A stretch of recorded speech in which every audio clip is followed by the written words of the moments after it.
আসসালামু আলাইকুম বন্ধুরা। আপনারা দেখছেন জিন জাদুর চিকিৎসা। আমি আছি আপনাদের সঙ্গে শফিকুল ইসলাম সবুজ। তো আমি প্রতিনিয়ত অনেক ভিডিওতে এই বইটার অ্যাড দিছি, প্রচার করেছি যে এই বইটা দিয়ে কী ধরনের কাজ করা যায়।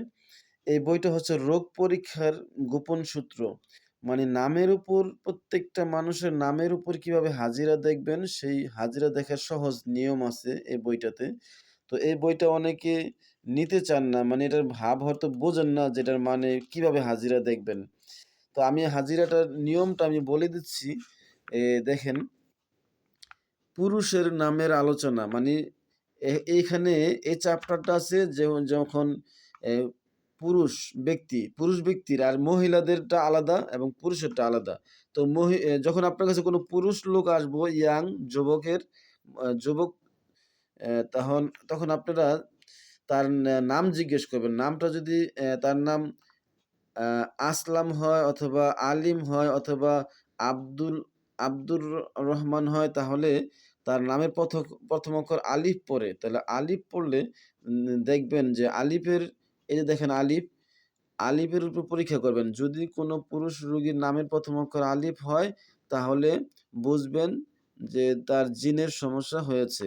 সে শনিবারে কাশি দেওয়ার পরে মাটিতে থুতু ফেলেছে, কিন্তু কাশি দেওয়ার পরে আলহামদুলিল্লাহ বলে নাই। হ্যাঁ? এ ব এক বলে না, এর ফলে একটা জিন তার পিছনে লেগে গেছে তাকে ক্ষতি করার জন্য। আচ্ছা, এটা ধরে নিবেন। তারপরে জিজ্ঞেস করবেন এখন ওই লোকটাকে, যার আলিফ অক্ষর, নামের ১ম অক্ষর পরে আলিফ, তাকে জিজ্ঞেস করবেন যে এর কারণে তার শরীরে কি সমস্যা হতে পারে জিজ্ঞেস করবেন। এতে তার মাথা ব্যথা হতে পারে, জয়েন্টে ও হার্টে ব্যথা এবং মাইগ্রেন ও চোখে ব্যথা হবে। এই ৩ টার মধ্যে যদি ২ টাও মিলে অথবা ৩ টাই যদি মিলে যায়, তাহলে ধরে নিবেন সত্যি জিন্নাতের ক্ষতির দ্বারা আক্রান্ত। সে, তাকে জিনে বিভিন্নভাবে কষ্ট দিতেছে এবং তার পেছনে জিন্নাতের আসর আছে তার শরীরে। তো এটা ধরে নিবেন, তাহলে বুঝে যাবেন যে তার এই সমস্যা, তাকে বলতে পারবেন যে আপনার এই সমস্যা। আর যদি কোনোটাই নাই মিলে, একটা মিলে অথবা ২ টা মিলে না, তাহলে মনে করবেন তার জিন্নাতের সমস্যা নাই। আচ্ছা, যদি এরকম জিন্নাতের সমস্যা মিলে যায়, তাহলে যে চিকিৎসা দিতে হবে, মানে যে এই ধরনের সমস্যা যদি মিলে যায়, তাহলে আপনারা মুদাব্বির যারা আছেন, এই ধরনের চিকিৎসার এই যে এটা দিবেন।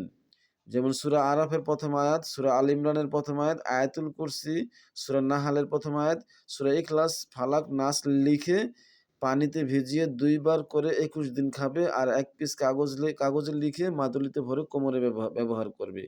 তো এই যে আপনার এই সমস্যাটা জানতে পারলেন, জানার পরে কি ব্যবস্থা দিবেন, এই ব্যবস্থাগুলিও নিয়ম আছে এই বইটার মধ্যে। তো আলিফে যাদের নাম, এই আলিফ দিয়ে পরীক্ষা করবেন। তারপর বা দিয়ে যাদের নাম, তা যে পুরুষের, সেই বা নামের অক্ষর দিয়ে এভাবে পরীক্ষা করবেন। তারপরে বলবেন যে আপনার কি এই সমস্যা হয়? তখন যদি রোগী বলে যে হ্যাঁ, এই ধরনের সমস্যা হয়, তাহলে ধরে নিবেন এখানে জিন্নাতের সমস্যা।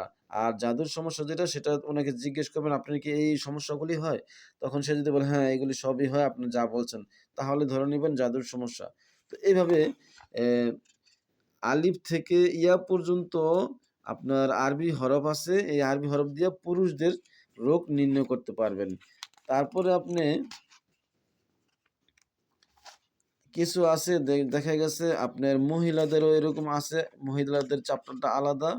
তো মহিলাদের চ্যাপ্টারটা আমি দেখাচ্ছি। যে মনে করেন,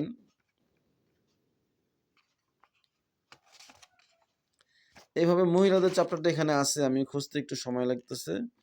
তো আপনারা এভাবে পুরুষেরটা যেমন আছে, মহিলাদেরটাও আছে আলাদা। এই যে দেখেন, আমি দেখাচ্ছি। এই চ্যাপ্টারটা হচ্ছে ২য় অধ্যায়, মহিলাদের নামের আলোচনা। মানে এখন এই আলিফ যদি মহিলাদের নামের ১ম অক্ষর হয়, যেমন আসমা অথবা আলেয়া। আলেয়া লিখতে গেলে কিন্তু আলিফ পড়ে, আসমা লিখতে গেলে আলিফ পড়ে। তো এভাবে আলিফ দিয়া যে নামগুলো আছে, ঠিক উনাকে আগেই বর্ণনাটা দিবেন। যদি কোনো মহিলা রোগীর নামের ১ম অক্ষর আলিফ হয়, তাহলে বুঝবেন যে সে কোনো ঘরের মধ্যে বা শূন্য স্থানে ইট বা পাথর নিক্ষেপ করছে। আর তা গিয়ে একটা জিনের মাথায় লেগেছে, ফলে সে কষ্ট পেয়েছে, অথবা সে খাটে হেলান দিয়ে ঘুমিয়েছে, অথবা সে কোনো একটি দস্তরখানা বিছানো ছিল যাতে বসা ছিল জিন, সে তা উল্টে দিয়েছে, ফলে সে তাকে ৩ টি পাথর মেরেছে। তার মাথায়, তার পিঠে, তার পায়ে। এর কারণে তার কি সমস্যা হতে পারে? এর কারণে এই সমস্ত রোগীদের মাথা ব্যথা, হাড্ডিতে ব্যথা, পিঠে ব্যথা এবং তার হাতের আঙ্গুলে ব্যথা ও বিভিন্ন পার্শ্বে ব্যথা এবং সমস্ত শরীর দুর্বল থাকবে। এই সমস্যাগুলি সব যদি ওই রোগীটার মধ্যে মিলে যায়, তাহলে তার মনে করবেন জিন্নাতের ক্ষতির কারণে তার এই সমস্যাগুলা হয়েছে। জিন তাকে ক্ষতি করতেছে। আর তাকে কি চিকিৎসা দিবেন? যে চিকিৎসা দিতে হবে, এই যে দেখেন এই রোগীদের জন্য সূরা আরাফের ১ম ৩ আয়াত এবং সূরা রুম এর ১ম ৩ আয়াত ও আয়াতুল কুরসি লিখে পানিতে ভিজিয়ে ২ বার করে ২১ দিন খাবে এবং লিখে মাদুলিতে ভরে কোমরে ব্যবহার করবে। দেখেন সমস্যাটার সমাধান এখানে দেওয়া আছে। এটা হচ্ছে মহিলাদের চ্যাপ্টার। তারপরে এরপরে আছে আপনার বাচ্চাদের কি রোগ নির্ণয় করার চ্যাপ্টার আছে এখানে। এই যে দেখেন এখানে ৩য় অধ্যায়। ৩য় অধ্যায় আছে ছোট নাবালক ছেলে-মেয়েদের রোগের বিষয় আলোচনা করা হবে। ছোট বাচ্চাদের নিয়ে নামের উপরে এই হাজিরাটা। তো এরকম ৩ টা অধ্যায় আছে। যারা এই বইটি নিতে চান, নামের উপরে হাজিরা দেখতে পারবেন তার কি সমস্যা, হ্যাঁ? তো এই বইটা আপনারা ফটোকপি যদি নিতে চান আমার কাছ থেকে ফটোকপি নিতে পারবেন। এই বইটা সম্পূর্ণ ফটোকপি করে দেওয়া যাবে। তো এই বইটার যারা ফটোকপি নিতে চান, আপনাদের ফটোকপির খরচ পড়বো ৳৫০০ এবং কুরিয়ার সার্ভিস খরচ ৳১২০। যারা নিতে চান আমার স্ক্রিনে দেওয়া নাম্বার আমার সাথে যোগাযোগ করবেন। কারণ ফটোকপিতে একটু খরচ বেশি হয়। আমার কাছে বই স্টক নাই বিধায় আমি ফটোকপিগুলি সবাইকে দিতে চাই।